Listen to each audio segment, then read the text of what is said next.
here's my top 10 games you should play this Halloween.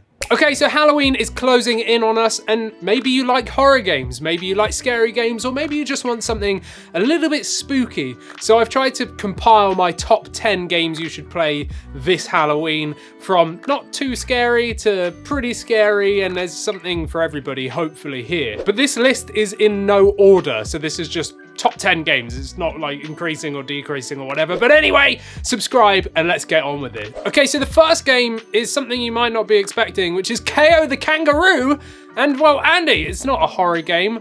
Well, you say that, but there is a new DLC, which is called Oh Well, and this DLC gives you 5 new levels and 5 new skins too. And well, KAO The Kangaroo is an awesome old school inspired 3D action platformer, and whilst the main game isn't really spooky at all, well, this new DLC is purely Halloween inspired, and I think it looks really cool, but it is an additional purchase on top of the base game. I've had great fun playing through KAO The Kangaroo. Yes, there was issues at launch, but you know, now it's a really good game, and I haven't played this DLC, but it's something I do want to pick up. Next up, we got Pumpkin Jack, which is another 3D action platformer, and this is all about Halloween with pumpkins, crows, skeletons, and just an awesome aesthetic to the game in general. The game is great, it runs well too, and it really reminds me of Medieval on the PlayStation, which I absolutely wish had a Switch port, because Medieval, that whole like series of games, I love Medieval, but sadly not on Nintendo. But yeah, Pumpkin Jack is really, really cool. It's such a cool game. Definitely check it out. Now, I couldn't do this list without this one, could I? Luigi's Mansion 3. Now, this is one of my all-time favorite games on the Nintendo Switch, full stop. This game is just utterly beautiful. The graphics and just the whole aesthetic of this game is absolutely amazing. Luigi has to travel through each floor of a hotel, basically to save everyone else. And it is a co-op game too, where someone can play as Luigi.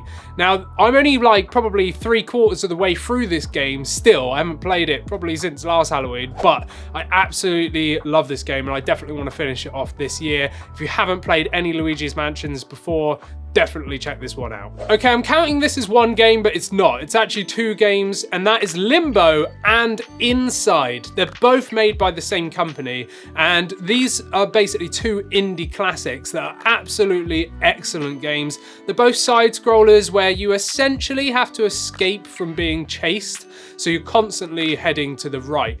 And they're pretty dark, they're quite melancholy, but the gameplay is excellent, and the storytelling is just so good, even though there's like no dialogue whatsoever. So Christina and I played through both of these games start to finish. We couldn't put them down. They were so engrossing, and they were just such good playthroughs. So if you want something like this, then definitely check these out if you haven't played them yet. Ramping it up a little bit more scary is Little Nightmares 1 and 2. Again, this is 2 games, but I'm counting it as 1.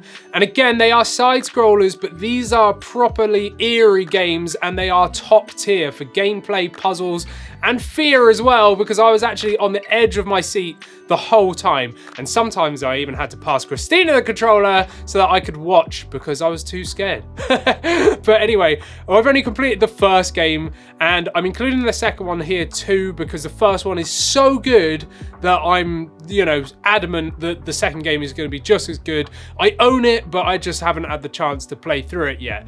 But Little Nightmares 1, which I have completed, amazing, amazing game. Again, it will have you on the edge of your seat. It is pretty scary, and well, it's just such a good game. It really is. So yeah, Little Nightmares 1 and 2, check them out. Next up, we got Fatal Frame or Project Zero, Maiden of Blackwater.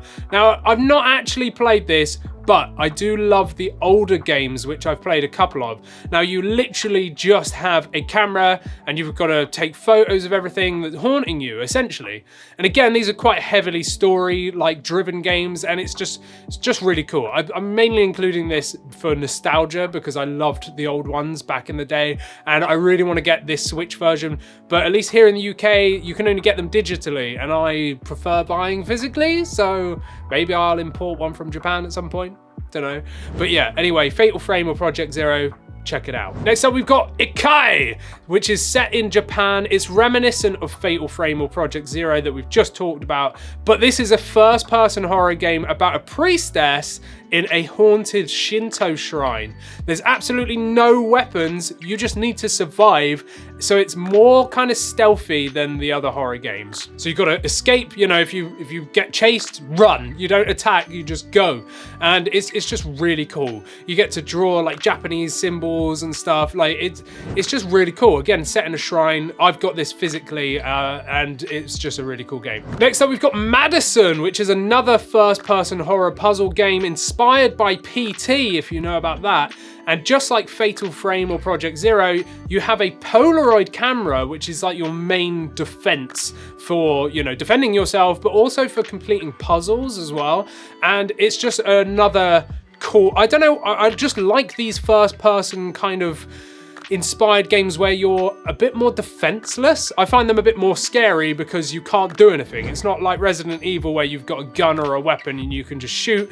You've just got to kind of run. Next up is Vampyr. Now this game is slightly different than what we've been talking about so far. It's a third-person vampire game heavily focused on storyline, and you essentially play as a doctor in a pandemic-ridden London setting, but you wake up as a vampire, and well, you're a doctor, so you're still trying to help people, but you're also a vampire that needs to kill people. So I think you've got some sort of like moral choices here as to who to kill, who not to kill, and it's very story like focused. There is combat as well, but apparently the combat's not overly that good, but it's more about the London setting and the storyline choices and things like that. I've not played it, but it is on my wish list. I do really want to get it myself. It just looks really cool. So if you're into like more storyline games, well, maybe this is for you. And then finally on the list, we've got Dying Light. Now this is possibly the best zombie game out there, aside from the Resident Evil greats, of course, but this game is a full-blown parkour experience. You can go absolutely anywhere and craft and upgrade your weapons, making all kinds of crazy stuff. And at night, new super strong zombies come out, and it does get pretty scary. Now, I have played through this entire game on the PC co-op with Christina, but I do own it on Switch, and I have played it handheld for a few hours, and it's absolutely stellar. The port over to the Switch is incredible. They've done such a good job. It is a labor of love. I absolutely recommend this game 100%. It's incredible. But you can't buy it on the eShop, at least here in Europe, because of some weird ban in Germany or something, so you kind of have to buy it physically. So I bought this when it released, and they said they were working on trying to get it on the eShop, and it's still not there. So yeah, buy it physically. Now, of course, I've missed so many other games, so many other amazing horror or spooky games, just like the Resident Evil series. All of those games are amazing. On Switch, I think you've got Resident Evil 0, Resident Evil 1, 4, 5, 6, and then you got the other ones on cloud or whatever. Don't do that. Just don't do it. And then you've got games like Layers of Fear and stuff like that. But if I've missed one of your favorite games, let me know what they are down in the comments, because maybe I don't know about it. Maybe I can learn something from you guys, and I'd love to have some more spooky games to play this Halloween. And if you enjoy playing your Switch handheld, well then maybe you're looking for some Joy-Con alternatives, and maybe you've heard about the new HORI Split Pad Compact, which is the newer, smaller version of the Split Pad Pro. And well, I got some from Japan. I got some Gengar Pokemon editions, and well, I checked them out here. So go and check out this video because it's well worth it. You know, they are so cool. Check these out. Review coming soon, but this is first impressions and you definitely don't want to miss it. And of course, go and subscribe first. Subscribe first, then check out this video, because why not? And have a spooky Halloween. Let me know if you're playing any of the games I mentioned today.